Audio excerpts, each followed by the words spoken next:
जो नाली खोद दी सो खोद दी, सड़क के लिए बिछाई, वापस उसको डालने का भी काम नहीं है। हम सोचते हैं कि ठेकेदार करना ना, वो ठेकेदार नहीं, वो विभाग नहीं, उसके ऊपर जो डंडा चलाने वाला, उसको जो कंट्रोल करने वाला जो आदमी है वो नालायक है और वो बेईमान है और वो कमजोर है। इसकी वजह से रोज के हम दुख झेलते हैं। चाहे गड्ढे हो, सड़क को खोद दिया, सड़क बनी नहीं, पानी आता नहीं, और अस्पताल की हालत जाके देखिए। अस्पताल में जो दुर्गति है हम सब, और जो हम जिसको झेलते हैं, ये सारी चीजें इसलिए है क्योंकि हमारा जो नेता है उसका मन भी सा कमजोर भी है और वो बेईमान भी है। उनका एक ही उद्देश्य है, पैसा। मैं ये बात बहुत जिम्मेदारी से कह रहा हूं, मैं गैर जिम्मेदार आदमी नहीं हूं। मैं जिम्मेदारी से कह रहा हूं कि एक ऐसा सिस्टम, एक व्यवस्था पैदा होगी ब्यावर में, एक लुटेरों का गिरोह पैदा हो गया।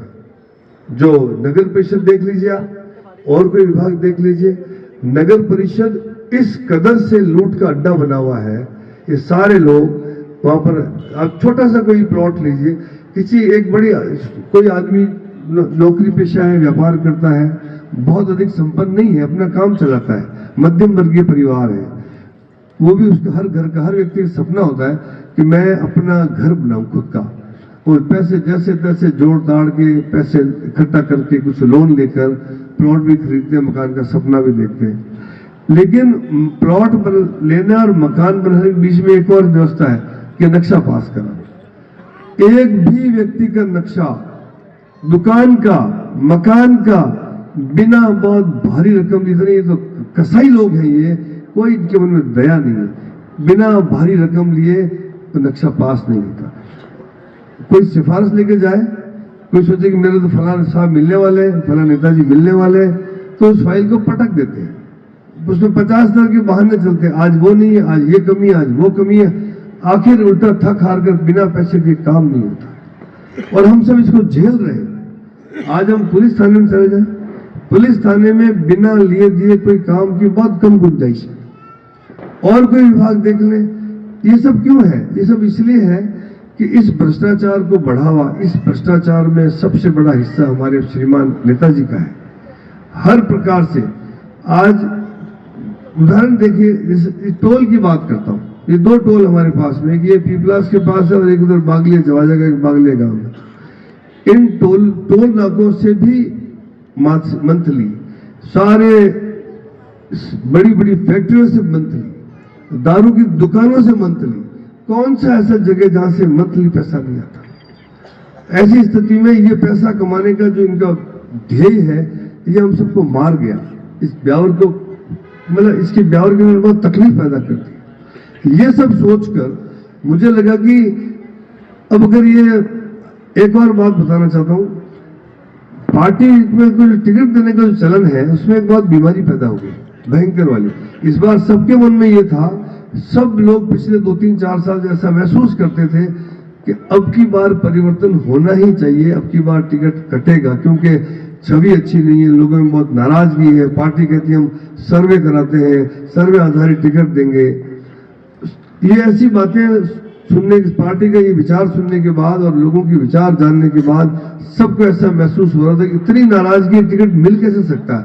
इस बार 100% टिकट बदलेगा। लेकिन जब एक टिकट को तो खरीद के लाया गया है, ये जो टिकट है वो खरीदा हुआ टिकट है, और उसकी रकम भी भारी है, बताने में तकलीफ होती, बता नहीं सकते, मैंने देखा नहीं, लेकिन इस तरह की बातें बहुत चलती है, इतना उतना जितना जितना भी है।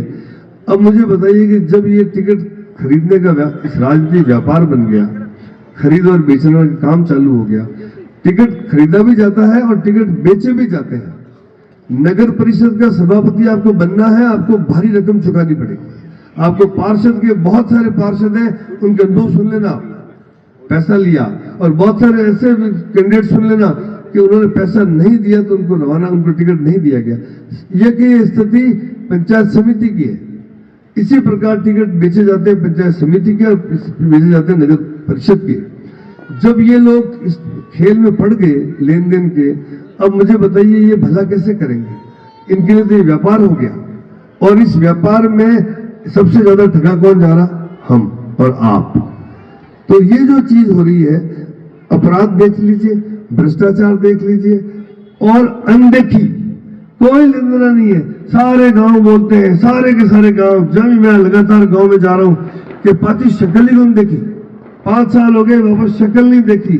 सारे गांव की स्थिति है, कोई सुनवाई नहीं है, कोई देखने वाला नहीं है, क्योंकि ये पता है, ऐसा एक मन में सबको ये ऐसा क्यों है, इसलिए है कि ब्यावर को भाजपा की एक सुरक्षित सीट माना गया कि ब्यावर की जो मानसिकता है शहर से ज्यादा सीख जाएंगे जिस दिन, उस दिन लोकतंत्र बिल्कुल स्वस्थ हो जाएगा और उस दिन उस उम्मीदवार को डर लगेगा आगे के लिए, जो भी जीतेगा कैंडिडेट उसको डर रहेगा मन में कि काम नहीं करने की सजा और सबक यदि सहन करने की अपनी शक्ति को बहुत बढ़ा चुका है और हमारी सहन की शक्ति बहुत बढ़ी हुई है। ऐसी स्थिति में हमारी जो सहनशीलता है, हमारी जो सहिष्णुता है, उसका फायदा, उसका दुरुपयोग इस राजनीति में हो रहा है। तो मैं आप सबसे ये निवेदन करना चाहता हूं, अब मैंने तो हिम्मत कर ली, मैंने तो इस बात तय कर लिया कि जो होगा, मैंने कहीं पढ़ा था, ये जब मेरे मन में जो विचार आया निर्दलीय का, तो मैंने कहीं लाइन पढ़ी कि जब नाव जल में छोड़ दी, जब नाव जल में छोड़ दी और तूफान ही में मोड़ दी, दे दी चुनौती सिंधु को, फिर पार किया मझधार किया। मैंने ये निर्णय किया, मैंने कहा जो होगा देखा जाएगा, कुछ भी फर्क नहीं पड़ेगा। मुझे लोग सब मैंने बहुत सुन ली, लेकिन मुझे लगा कि अब ये इस लालच में और इस व्यवस्था में और अपने खुद के बारे में सोचने का अब समय चला गया। अब अगर कुछ करना है तो इस ब्यावर के लिए कुछ करना है। मैंने निर्णय किया है कि मेरा सपना है कि ब्यावर को भ्रष्टाचार मुक्त बनाए और ब्यावर को अपराध मुक्त बनाए। आप और हम सब चैन से रह सके, हमारी माताएं बहनें चैन से निकल